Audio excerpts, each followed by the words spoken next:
Hello everyone. Thanks for joining us for this seminar on OSS on Azure. My name is Saurabh Chaskar and with me is Vikas Kumawat. We are senior cloud consultants with IFI Techsolutions. Our company IFI Techsolutions is a born in cloud company. We are Microsoft Gold partners and cloud solution providers set up by ex-Microsoft employees. We help global customers ranging from enterprises to SMBs in their digital transformation and cloud journey. And open source solutions are always critical for any customer journey to cloud. Open source solutions are always critical for any customer journey to cloud. When Microsoft Azure was launched, they not only met customers' requirement about Windows workloads, but parallelly ensured that Azure was equally friendly to open source workloads. Now, in March 2003, Microsoft announced Windows Azure to be renamed to Microsoft Azure. This change reflected Microsoft's strategy and focus on Azure as a public platform for all customers and all types of workloads. Now, community and contribution have always been key principles in open source. Microsoft has acquired GitHub, which is now a home to millions of source projects. They have partnered with many open source enterprises to improve customer experience. Now, this commitment to deliver an enterprise-grade cloud platform for Word's application has resulted into broad set of operating systems, languages, and services that are more than any public cloud platform. From Windows, SQL, .NET to Python, Ruby, Node.js, Java, Hadoop, Linux, everything runs on Azure. Customers can continue to use their open source tools like Chef, Puppet without much changes. Azure Marketplace has about 1,000 Linux-based images, testaments to the fact that Microsoft supports open source technology and that customers can rely and trust on it. Now, this brings me to the agenda of today's seminar. In today's seminar, we would like to focus on different open source operating systems available in Azure, discuss prominent open source databases and key advantages of hosting them into Azure, and then discuss highly utilized infrastructure automation tool Terraform, followed by Azure Kubernetes service, which is an open source fully managed container orchestration service. Now, we also have few demos and case studies that we would like to share with you. In case of questions and queries, please feel free to raise it on the chat window, and we'll make sure that it gets answered at the end of the seminar. Now, this slide provides information of supported Linux images into Azure. Azure currently supports all major Linux distributions and versions. Azure works very closely with these partners to ensure images are regularly updated with latest patches and are available on the marketplace. Microsoft has partnered with world's leading providers like Red Hat SUSE to provide a better customer experience on Azure. Now, if you plan to run these workloads on Azure, the key advantages that you would have is Microsoft uses a custom agent that helps in managing the key kernel features and networking. These agents gets installed on the Linux VMs in Azure and also is available on GitHub in case you plan to bring your own image. Approximately 60% of current marketplace images are open source images. You can pick and choose as per your requirement. Azure Tune kernel is new feature incorporated that is much faster than the generic kernels available in any distribution. Now, Microsoft not only provides you a platform, but also provides you guidance in case you want to resolve any issues with Linux. Microsoft has a special team that is responsible for supporting customers with common issues related to configuration, deployment, runtime errors, or an issue with the performance. This has made customers more comfortable running Linux workloads on Azure. Now, just like numerous IaaS offerings, Microsoft also supports variety of open source databases. Now, this provides customers to combine powers of their OSS database engines and Microsoft to build new application or migrating any existing application to Azure. Now, just like managed SQL on Azure, Microsoft provides managed services for MySQL and Postgre as well. This allows you to focus on application and leaves management, patching, and infrastructure support to your cloud provider. Now, following are the big benefits if you plan to host these databases on Azure. First is high availability. Managed databases provide you inbuilt high availability and option to scale up and scale down as per your need. Right? Databases are available in different tiers, from a basic tier that is made for a workload with a light compute to a premium tier that helps you in faster transaction and higher concurrency. Now, configuring backups of the database is very easy. It supports all types of backups that includes full differential and log. You can choose to store these backups locally in the same data center or in a different data center in case you want to utilize in case of a DR. Now, this platform also provides an option to perform a point-to-time restore, which can be as old as 35 days. Monitoring of the databases is enabled by default. You can configure custom alerts to get insights into performance of database servers. Right? Security of database is configured at different layer. It not only supports your native protection, but also options to define server-based firewall rules to widely selective services. Data is encrypted at rest. while protection of data which is in motion is done through SSL connectivity. The next key advantage is migration. If you are running your workloads on premises and you want to seamlessly migrate into Azure, you can use Azure Database Migration Service, which is a managed and supports offline and online migration that allows you to plan your migration with minimum downtime. The last advantage I would say is read replicas. This allows you to have read-only replicas of your current databases with a single click. The replication uses Microsoft's backbone network to provide minimum latency, even if these databases are hosted in different regions. MySQL on Azure. Now, MySQL is the popular, I would say the most popular database widely used for managing relational databases. It has been able to hold this position due to its ability to run on various platforms. Microsoft Azure supports MySQL Community Edition version 5.6, 5.7, and 8. Now, if you're running it into Azure, you get an SLA of 99.995 for 99 for hosting your databases. Its AI empowered databases provide optimization, which helps you to improve performance. Now, for customers who are requiring to follow a specific compliances, MySQL on Azure supports all leading compliances like HIPAA, PCI, and FedRAMP. Postgres, I would say, is the most growing open source database in the last few years. Microsoft Azure supports Postgres 9.5, 9.6, 10, and the latest 11. You have option to get significant discounts if you want to use or reserve this course for an year or so, right? There is also a separate SKU in order to run hyperscale databases that supports sharding. Now this allows you to run distributed queries that are faster in response and also can cater a large data set. Now with Azure Postgres, it supports advanced threat protection. Now this detects anomalous activities indicating an unusual and harmful attempts to exploit your database. Now the following are a few stats that I would say indicates that customers response and high options that for these databases. Now there are about 300,000 plus CRUD operations happening per day.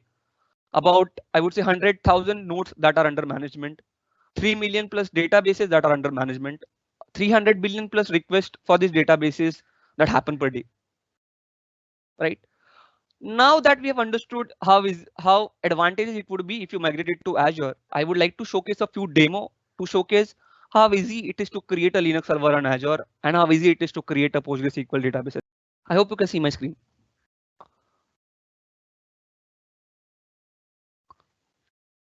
Now, in order to create a new server on Azure, you just have to go to portal.azure.com, right? And then you just have to click on Add button. You'll have to select an option called as virtual machine. Virtual machine basically stands for your server.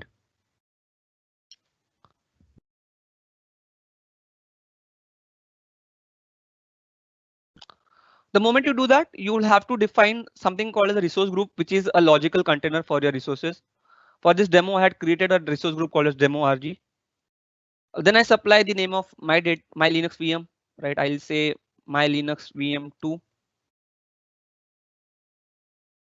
If the name is available, you can use that. Then you have to specify the region where you have the network already created or the region where you want to create that server, right?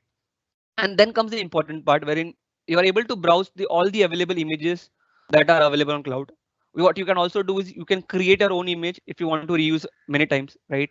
Or you can use an existing image from Azure, right? You would see multiple images that you can see here, which are available readily and that you can use. In my case, I'll choose a CentOS. I'm looking for a CentOS VM, so I'll type CentOS in search bar.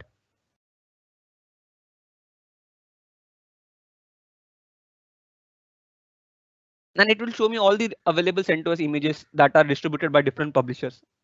Now, in my case, I'm looking for OpenLogic, which is a widely used CentOS image, right? So I'll choose this one. Moment I do that, I'll have to specify what would be the size of image, or I would say what are the CPUs and memory that I'm looking for. In my case, I'll choose the default one, which is 2 virtual cores and 8 GB of RAM. Then I select the authentication mechanism. I'll prefer a password based one, so I'll provide my username and a password that satisfies the need.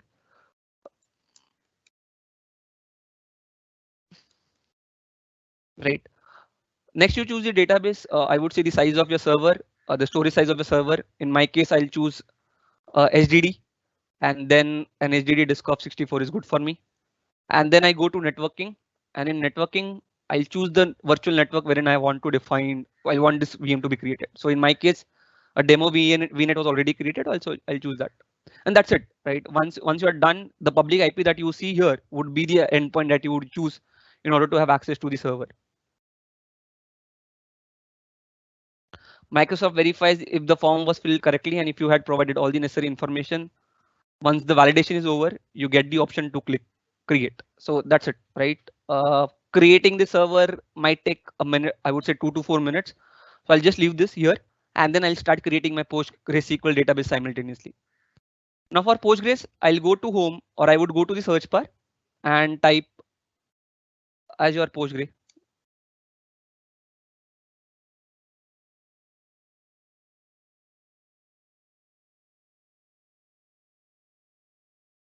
Right. Now this allows me to create a PostgreSQL. So I'll click on add.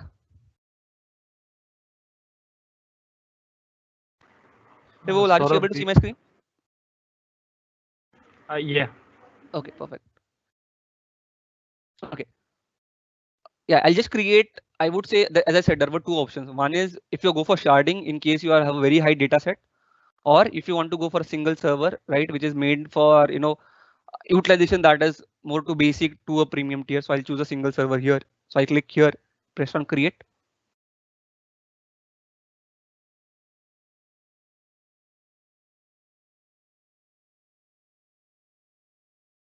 And then again, I have to do the same thing. I'll have to specify what is my resource group, the logical container. I'll specify that, provide an endpoint to my PostgreSQL database.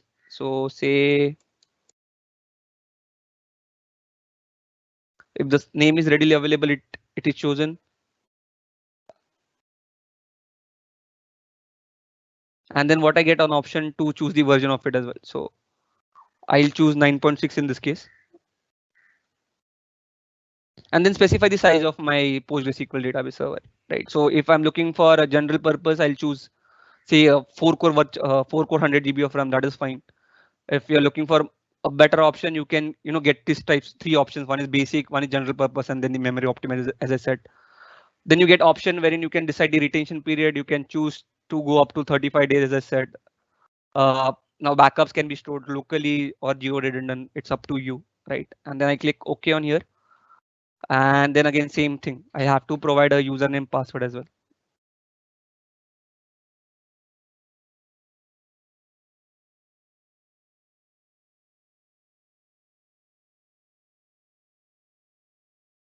And that's it, right? You just have to provide what is the version that you're looking for and the region where you get to deploy, nothing more than that.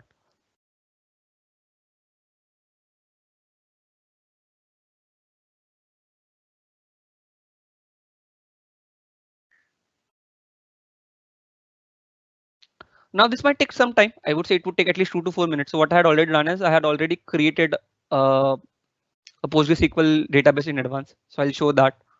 So if the data, once your database server is created, what you would have to do is basically use this endpoint to get into it, right? This would be endpoint that you will have to put in your PG admin. This would be your username, right? And the password that you had already specified. In case you are seeing problem with connectivity, that means there is some firewall blocking it. So that is something that you can configure here. Once you go to connection security, you have options wherein you can disable public access to it, right? Whitelist your specific IPs here. If you want to allow all the Azure services, you can do here. So that is where you define the security, right? And that's it. I would say these are the 4 steps that you will have to do. As you could see, my server was created in like 2 minutes, and same would happen with your PostgreSQL. So creating a Linux VM, creating a Postgre databases, I would say is the easiest task, right? And the fastest task that you can do. Now I'll go back to my presentation. Okay. Yep, we can move to the next slide, Vowel. Now, Azure not only supports running this 2 versions of databases, it also supports Oracle on Azure, right? There are basically 3 options that are majorly available in case you are planning to host your Oracle application. Now, option 1 is to utilize your, I would say, Oracle Linux images that are already available on the marketplace that supports version 11.2, 12.1, and 18 for both standard and enterprise licenses. Option 2 is using an Oracle WebLogic server, which is the first cloud native enterprise application server that is being created, right? You can use that. Or option 3 is you can use cross cloud platform, wherein you would be hosting your apps service on Azure. Well, you can utilize Oracle Cloud to host your Oracle databases. We have seen customers opting for that as well. Now the key benefits are Oracle has certified few applications that includes all the widely used applications like PeopleSoft, eBusiness Suite that are certified for running in this type of configuration. Now moving to the next slide, key benefits. The key benefits of running an Azure Oracle on Azure is you can purchase licenses directly from Oracle and use them in Azure, right? If you want to lift and shift the existing Oracle server that is on premises, you can do that as well. Thirdly, if you already have licenses configured with this server, you can utilize these licenses on Azure as well. So you just have to lift and shift along with the licenses. The fourth option is Microsoft allows you to set up a direct connectivity with Oracle Cloud. Now, the advantage of doing this is you utilize the faster network backbone that both the clouds have, right? And then, as I said, host your apps on Azure and then a database on Oracle.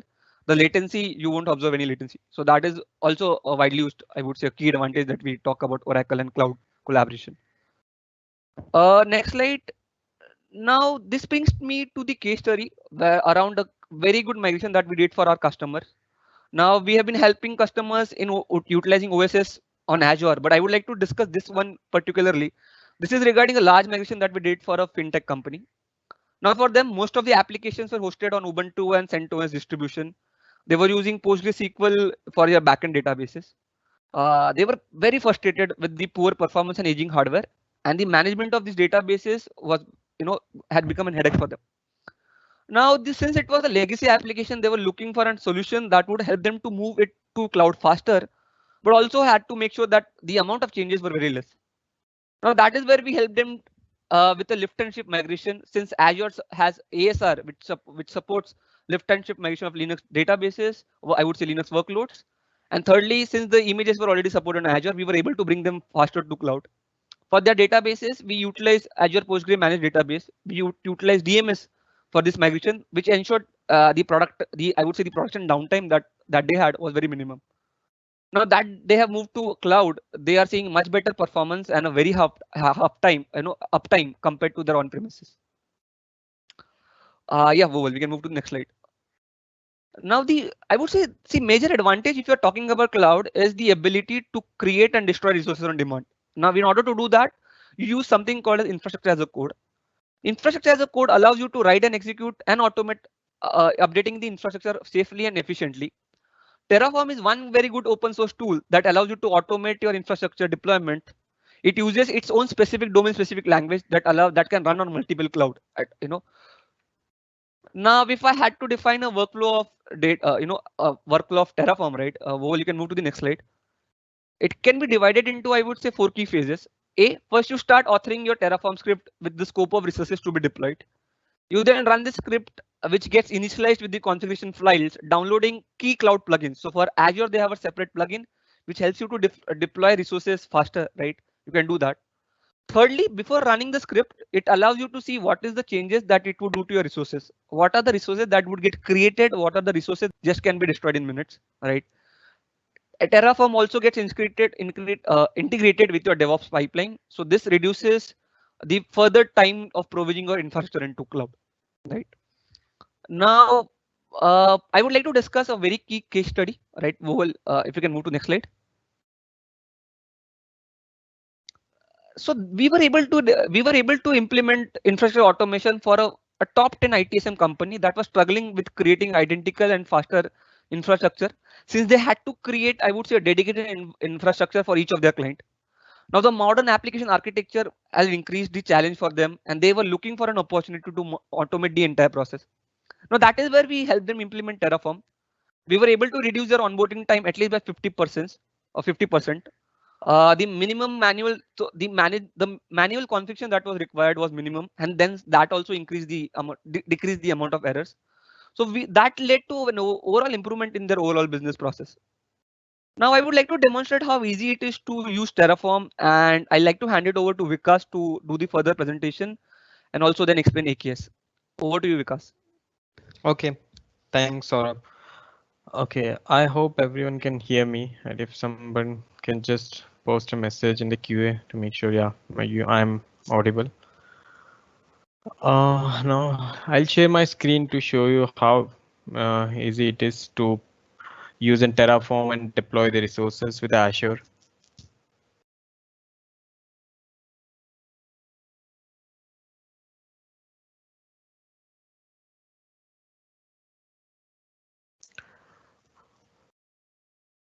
Okay, I hope my screen is visible.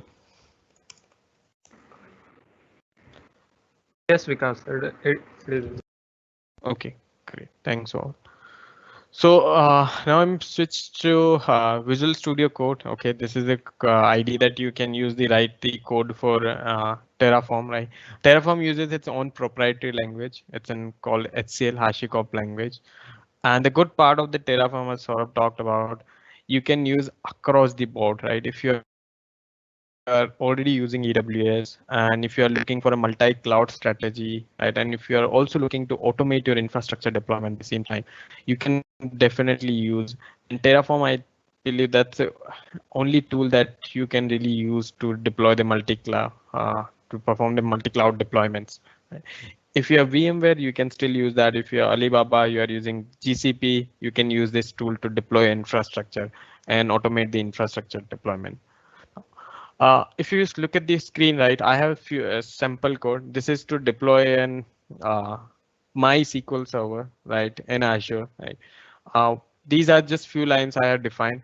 What you have seen in the portal when Saurav was showing to deploy in PostgreSQL, Saurav had to perform steps manually, those to create a PostgreSQL server. Now, what if Saurav wants to deploy that PostgreSQL again and again, maybe on a weekly or monthly basis, because he wants to stand up a dev environment to U8 environment, right? Uh, on a monthly basis, right, to test something. Right? That's a very hard and manual and time consuming process if you perform manual deployment. Right. So what you can do, you can use the take the Terraform, write that code, right, whatever you want with that PostgreSQL server, and you can run it at any time on any subscription environment that you want, and you can deploy the MySQL server, Postgre, or any Azure environment that you want to build. It's just a small demo, right? So if you look, I just deploy a resource group. This is a prerequisite of Azure, right? And this is my MySQL server configuration, right? That's all I have defined my credentials, what size I really want, and what are the other configuration that would I want to enable or disable. Now, the good part of Terraform, again, you can also provide variables, right? And you can have values of those variables as well, right? So if I'm building in a dev environment, I can predefine those values for the dev, UAT or prod, and I can call those values whenever I'm deploying the environment, right? If I'm building a dev environment, I'll call my dev file, right? So it will pick all the values of my dev file and it will deploy the dev environment for me. Same goes for the other one. Right? Now we have seen how the code looks. Let's see how it works right in real life. So it's pretty easy. You have to just run few commands to get the infrastructure up and running. So the very first command you have to do, it's a Terraform init. So it will initialize and it will download all the required packages, library that needed for Azure deployments. Right. So right now I'm downloading my Azure modules. Right. And once that is done, I I'll perform a dry run. That's a very good part of the Terraform, which is not available if you're using CloudFormation templates. And Microsoft just added for ARM templates recently, like in 2 weeks ago. It was not there, but in the Terraform, you can always perform a dry run, right? So you can get to see what's gonna happen during when you deploy that code, the infrastructure code that you have before you deploy that environment in your actual subscription and start paying for that. Even when you do a Terraform plan, your dry run, right, you can see all the configuration that even you have not defined the code, but you can still see them. Right? So that will help you what's gonna happen, after the deployment of your resources. So let's just wait for the initialization, then I'll show you how to really perform a Terraform plan, and then how can you deploy the infrastructure using the Terraform apply. These are the pretty much three commands that you will be doing. Now to destroy the environment, you just run the Terraform destroy, right? So these are four commands that we do. So first we initialize to get all the required libraries, plugins on our system. The second is Terraform plan, right, to perform a dry run and to see what's going to happen for the deployments. The third is apply, where you actually deploy the environment into your subscription or Azure or AWS, whatever you are using. And the fourth one would be when you don't want to destroy that whatever you deploy, you just want to destroy. So maybe you built a dev environment, then you're done with your work. What are the testing you wanted to do, and now you want to just destroy that environment. So you can run Terraform destroy for that. So let me show you the plan, right? How it looks. Now it will read my all the configuration. It will ask few values that I should should be passing because for this deployment. So passed my region. I'm going to deploy the invest-ES2, and there's a prefix. So I have created a variable called prefix. So every resource I am deploying, it will use this prefix.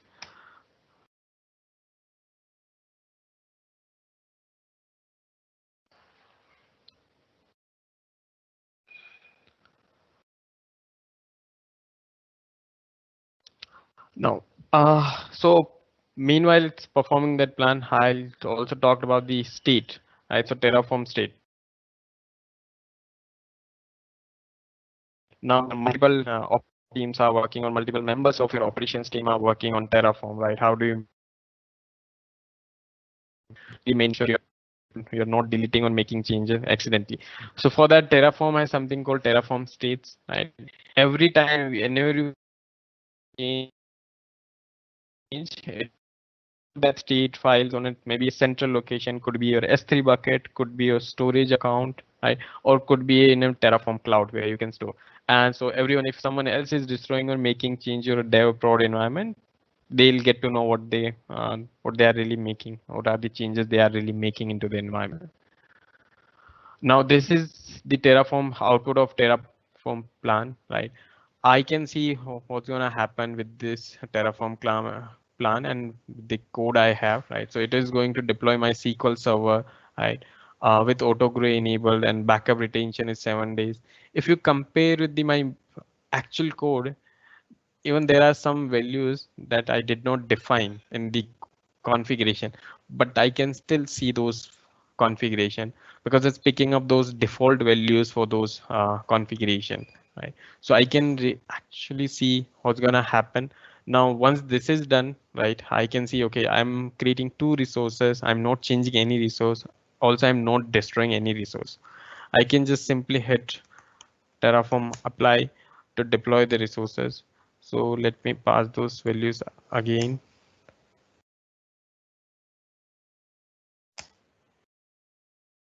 And that's it. So it will start the deployment of the MySQL server. And once this is done, I can destroy it or I can use it for some time. And then again, I can destroy it. Right.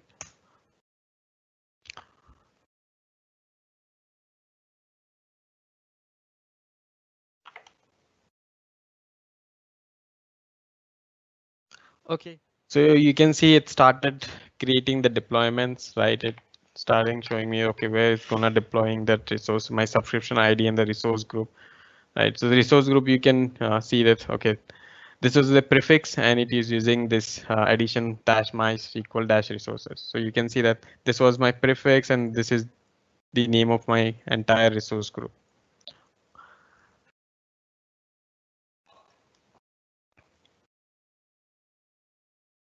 Okay.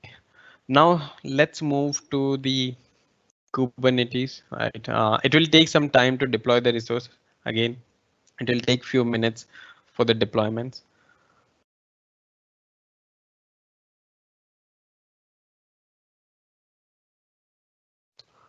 Now, let's talk about Kubernetes. But before we talk about Kubernetes, let's talk about why containers. Why do we need even containers, right? So containers are growing and they are increasing rapidly and they are taking over the world, right? Everywhere they are in the ops team, they are in the dev team, right? The reason being they works on any machine. If you are building something on Linux, you can still take that development to a Windows machine and you can start that development as well. You don't really need any, you have to go for a specific OS to really start the containerization of your application. You can start with the Linux, you can start with Windows, you can start with Mac. Whatever you have, you can run that your test environment on that machine. The second, the good part of a containerization, the whatever you application you are really containerizing, you package all of your libraries, required packages, right, and you ship to environments, right. So if you created a container on local machine dev, you configure the all the configuration that you need, you ship that same container to a different environment. If you are running in cloud, you ship it there. It will work as it was working on dev. We know that when we something develop, we most of the time the result we get to see on a production are different from the dev environment. So that really removes containers removes that really, problem with that containerization. Now, since you have increased your deployments because of there's no more differences between the dev and prod and any other environment, that really increases your velocity of your deployments and developments as well. Now run anywhere. So if you are building something, you build something in Windows, you can ship that same container to an AWS, you can ship that to Azure, you can ship to GCP, VMware, whatever you have, any environment, Linux, Windows, right? You can run that container anywhere, wherever you want to. In Azure, there are multiple services to run your containers, just not Kubernetes. There are other services as well, like Azure Kubernetes container instances, web apps for containers, service fabric for containers. So there are multiple options to run the containers and everywhere, right? In any cloud. Uh, we already talked about running container on Linux. Good of containers. These are small in size, so you can them in your drones, IoT devices, Raspberry Pi as well. This is a high level comparison of containers versus virtual machine. Probably you might be running a virtual machine and there's an IaaS or maybe NGINX installed on that virtual machine and you are running an application in that, right? But if you have to do that, you have to configure your IaaS, you have to configure your virtual machine, you have to define all those configuration that you need with that virtual machine. Now, to configure that virtual machine, there's a separate task even altogether, right? You have to install that OS, you have to patch that OS, right? You have to maintain that OS, and now it takes time to really achieve to reach that point. Right? While with the Docker containerization, and especially with the Docker, it uses the same that OS kernel that you have, right? And because of that, you can run it anywhere. Yeah, that really you can call it that portability of your containerization. You can run it anywhere, right? You don't have to really worry about on one operating system you are going to run, right? Definitely, if you are running in Windows, you want to run in Windows application, which is a .NET based application, then that can only run on Windows based operating system. That cannot run on Linux. But if it's a .NET code, then you can run it on Linux or Windows or anywhere. Right.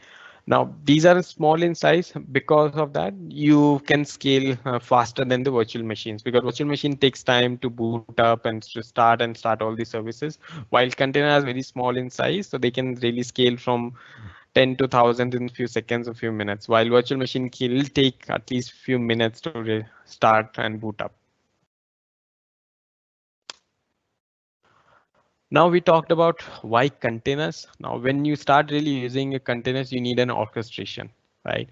And so for that, let's talk about Kubernetes, right? Why, and also why would we use these together, Azure plus Kubernetes?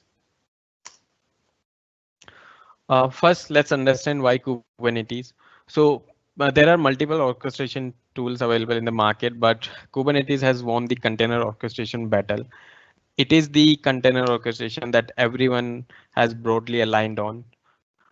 Based on recent Cloud Native Computing Foundation survey, 42% people responded that they like the portability of the Kubernetes.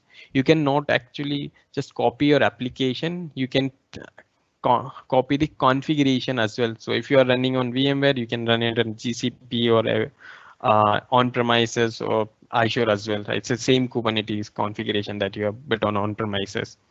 A few minor detail might change, but rests remain the same. So that's really portability of the Kubernetes. 40% said they like scalability. You can in Azure we have the inbuilt auto scaling capability, which we'll talk about later in the session. But it really allows you to scale from one container to thousands of containers, right, for the same application in few seconds or few minutes, if based on the workload and the scaling capability that you are utilizing. The last one in agility, right? 50% say that Kubernetes makes them agile, right? Because your developers are trained in Kubernetes, your operations teams are trained in it. It's common for both, right? So the tool that both teams understand, that's really improves all your developments and deployments.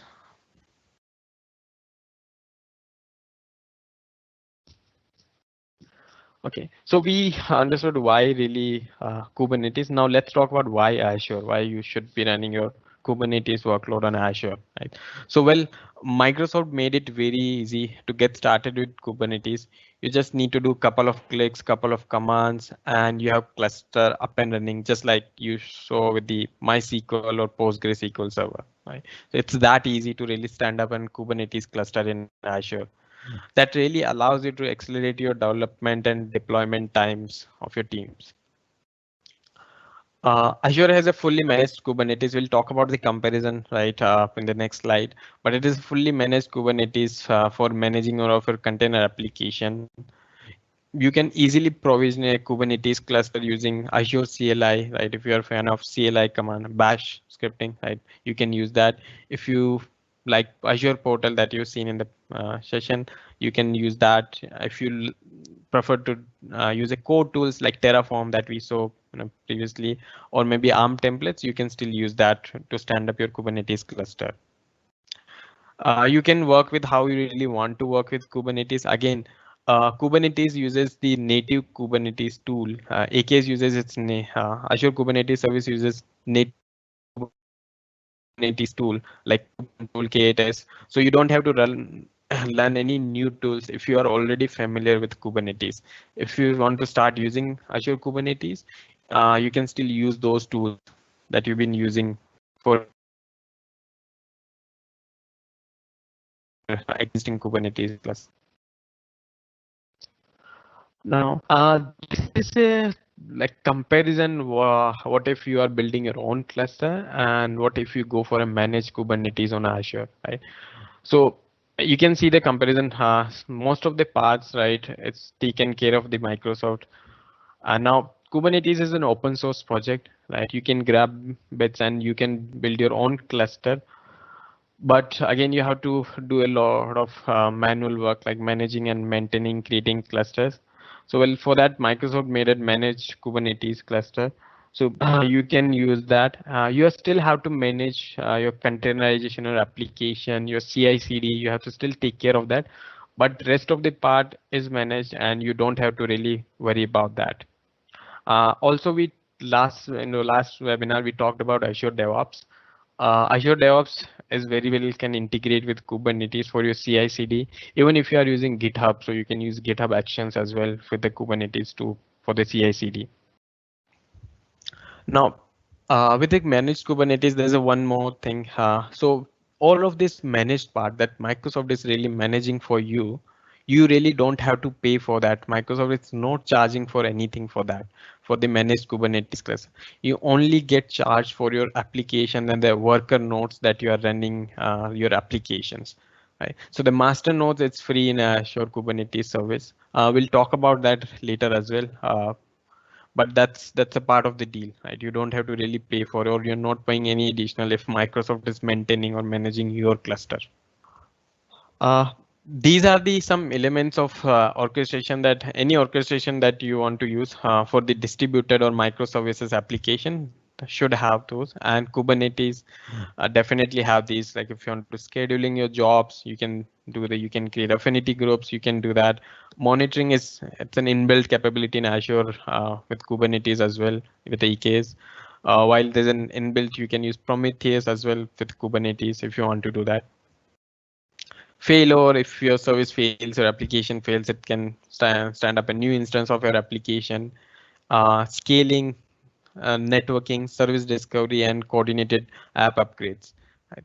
These are the some elements or critical pieces of any cluster or an orchestration tool, and yeah, all of these are available within the Kubernetes or Azure Kubernetes service.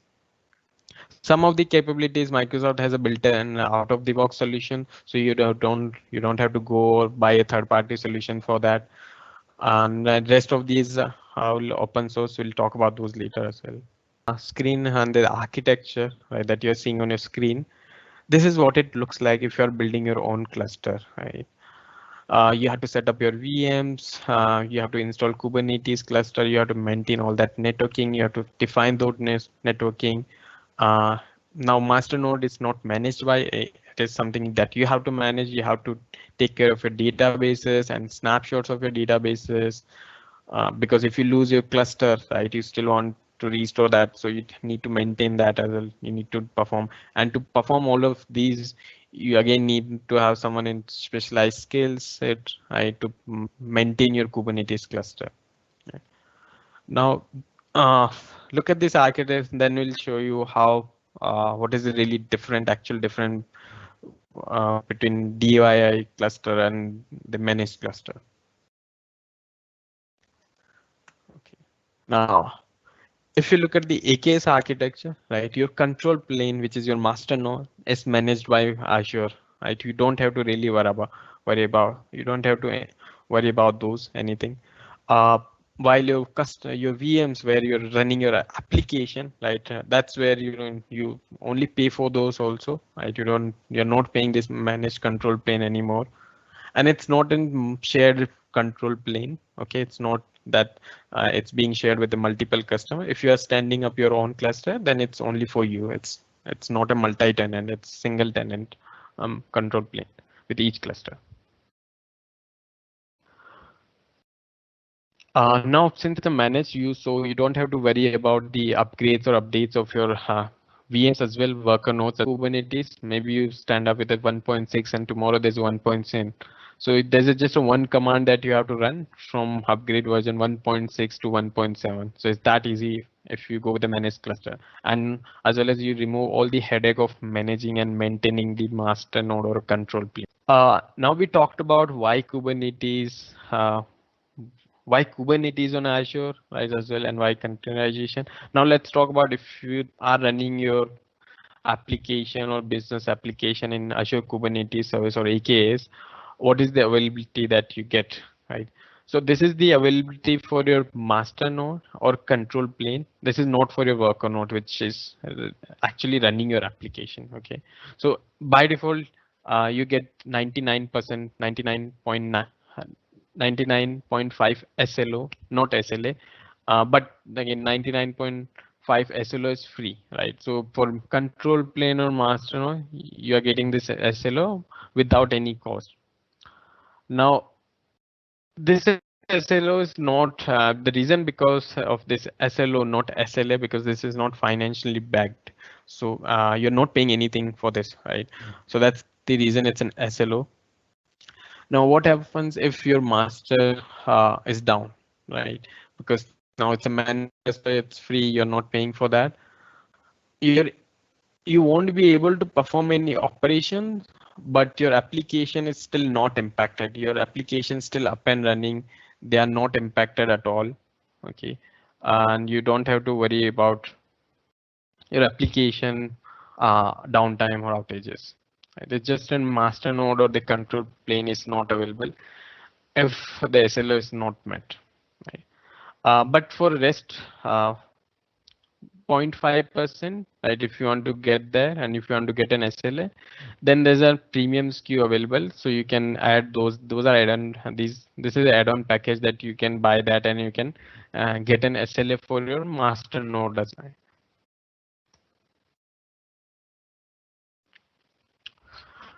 Now that was for your master node of the control plane. Let's talk about the nodes which are running your application. Right? So the AKS nodes follows the Azure VM Ability SLA. By default, whenever you're deploying a cluster AKS in Azure, they uses VM skill set, right? And that skill set has a 99.95 SLA. This is an SLA, right? If you go with a ability zones, then your SLA would be 99.99%, right? Even if this is SLA is not enough for you, there are other options as well to increase the better availability, to achieve the better availability for your application or the cluster. So let's see what are the options we have based on what are the business requirements that you have. Right. Now, if you look at the screen, right, if you move from top to bottom, right, we are reducing the RTO and RPO, but again, there's a complexity and the cost as well, right? So if you're something dev test environment, you can go with the one single cluster in one region, right? Our recommendations always, if you are looking to deploy for a specific geography, then always go for availability zones. That's our recommendation. But as of today, availability zones are not available in every region, right? Microsoft is still rolling out availability region to rest of the region. If you are some deploying in US or Europe on Southeast Asia, right, the availability zones are available there, right? But some other regions like Germany, India, there's UAE, they're still rolling out. If you have something a global distributed application or maybe your audience is across the globe, then our recommendations is always would go with a multiple cluster spanning across the regions. Maybe you have one cluster, AKS cluster in US, the other one the India, the maybe third one could be in Southeast Asia, Hong Kong or Singapore, or maybe other one could be in Dubai, right? So our recommendation always would be if your application, if you have any application which is meant for across the globe, or maybe if you have something a business critical or mission critical application as well, then at least deploy the cluster in two regions. These are the few additional benefits again you are getting with AKS. Since it's a managed, there's a lot of goodness of Azure. Now you are also getting with the Kubernetes now, right? So first is a multiple node pools. In the same cluster, you can run your Linux based node or Windows based nodes as well. So they can talk to each other. If you have something in .NET framework and your application, other application Node.js or something else, they can run in the same cluster and they can still talk to each other. Right? So Windows and Linux based node pools you can have within the same cluster. Availability zones we talked about, right? If you're looking to increase the availability of your application within the same region, then yeah, use availability zones if possible, right? And if it's available, then you should definitely use that. The next one is a cluster auto scaling.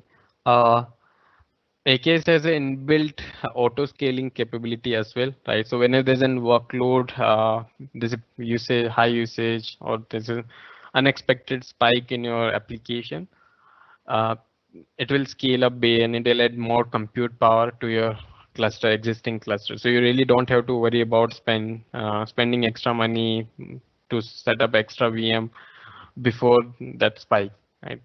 Azure AKS will take care of all of your auto scaling.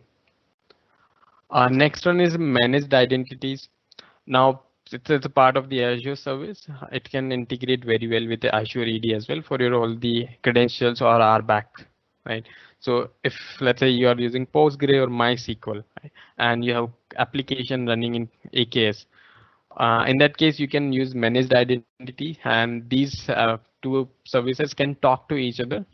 You just need to define the endpoint of your MySQL or PostgreSQL. So you don't have to pass the rest of the credentials like username and password of your in the connection string. You just need to define the endpoint, and the managed identity will take care of the authentication or authorization at the platform level. So you don't have to worry about storing your secrets of your databases within the Kubernetes.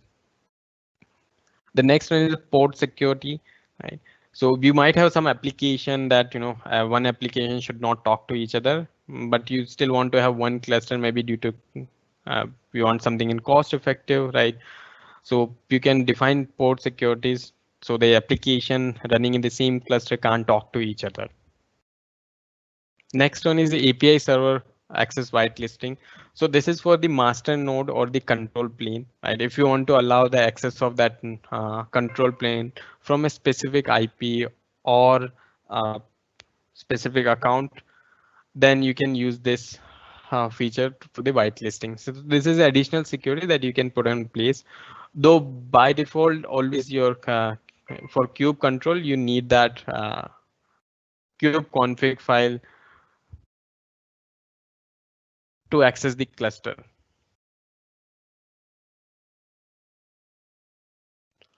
Okay, now let's talk about the real-time monitoring. Now you have the cluster, availability is configured, scalability is configured. Now you need something in monitoring to actively monitor your cluster application that are running inside the AKS, so you can troubleshoot whenever there's a requirement. Right. So Azure has an inbuilt out-of-box solution for container monitoring. It's called Azure Monitor for Containers. You can hook up that solution with AKS. We'll see how it is to really hook up an monitoring solution of Azure with AKS. Right, and you can see all the monitoring that you need to troubleshoot your application, containers, or Kubernetes, or nodes of Kubernetes. And the next is support for Windows servers container. This is was a long pending request, right? When the Kubernetes was introduced, there was support for only Linux. Recently, a year ago, it was went into preview. Now, in few months ago, it went into GA. So if you have something a .NET application that you wrote that was written like 10 years 10 years ago and running on a virtual machine, right? And if you want to modernize that application, you want to run in a modern cloud, or you want to containerize that application, Azure Kubernetes is the service for that, right? So you can modernize your legacy business applications as well with AKS. Now,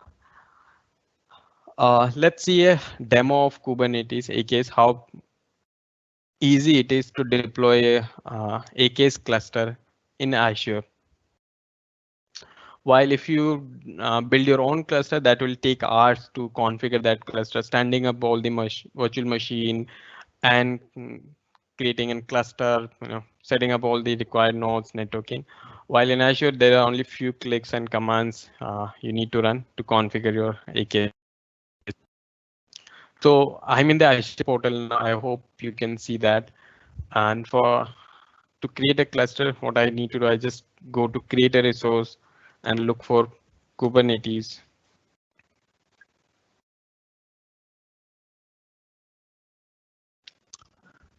Okay, these are the free some parameters that you need to pass, right, to define those values and configuration. So let me quickly define those. AKS demo.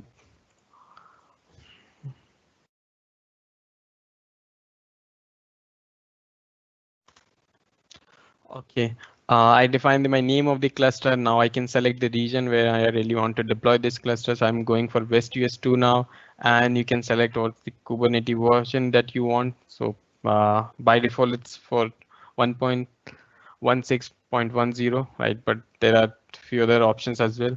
You can try those.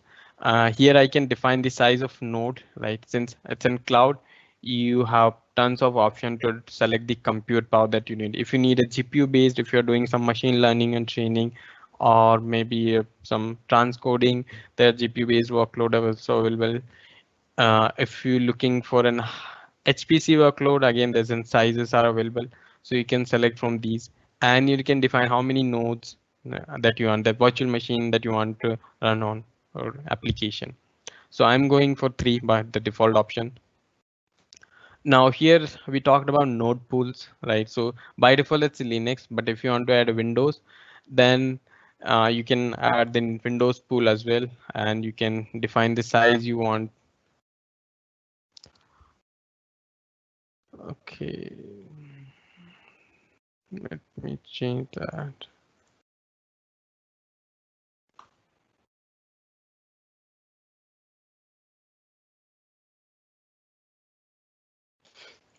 Okay, so now here my Linux and Windows pool. Virtual nodes, these are when important. It enables you to use another service again for container. It's called Azure Container Instances. Right? Think of a scenario where you have something highly transactional, maybe doing 1,000 transaction now and 10,000 of transaction in the next 10 minutes and 1 minute, right? So you need something to scale from 1 to 10 in few seconds, not in minutes. Because if you are scaling virtual machine, those will take some few minutes to scale up. So you can use virtual nodes. So these virtual nodes are serverless containers. They just take few seconds to get your application up and running. Now this is a managed identity we talked about, right? Your cluster can directly talk to the other databases or other storage services in Azure without having to store any secrets or credentials in Kubernetes. This is the networking part of Kubernetes. How really you want to define? There are multiple options. Again, if you're familiar with Kubernetes already, so Calico is an open source, and Azure has created its own proprietary networking policy. So if you go with the Azure, right, you get then support from Microsoft. While Calico, it's an open source, so there's only community support which is available out. While for Azure, there's an support from Microsoft. Now this is for the monitoring, right? We talked about monitoring. So Azure has its inbuilt monitoring tool, which you can hook up with your cluster, and you can get all the telemetry that you need. And that's all you need to define and hit create, and it will start creating the cluster. Now to save some time, I have already deployed a cluster. Let me go there.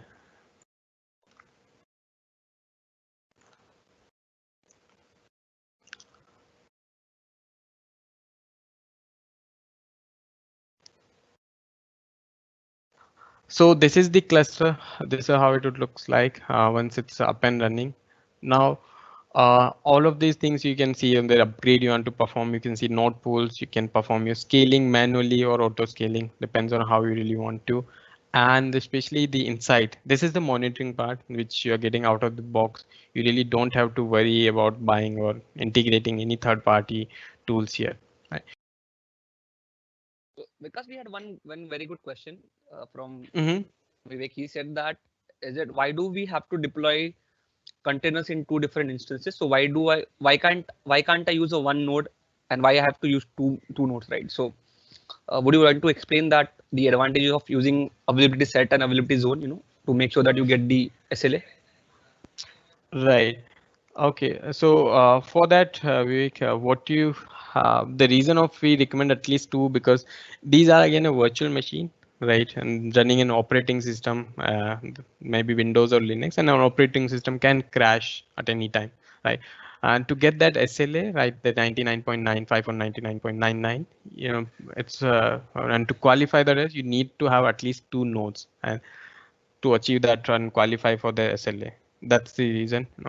The two are always required. Again, the technical reason, because these are again there's an underlying operating system which can crash, right? That's the reason. To get the high availability of your application, you should have at least two nodes, and your application should be running on those two nodes. Now also I would request everyone to please fill the feedback form, right, which link of the feedback form on your screen, right? You can please go there and fill the feedback. It will really help us to improve our future webinars. Also, you can follow us on a different social media channels for cloud updates. Yep. Thanks a lot, everyone.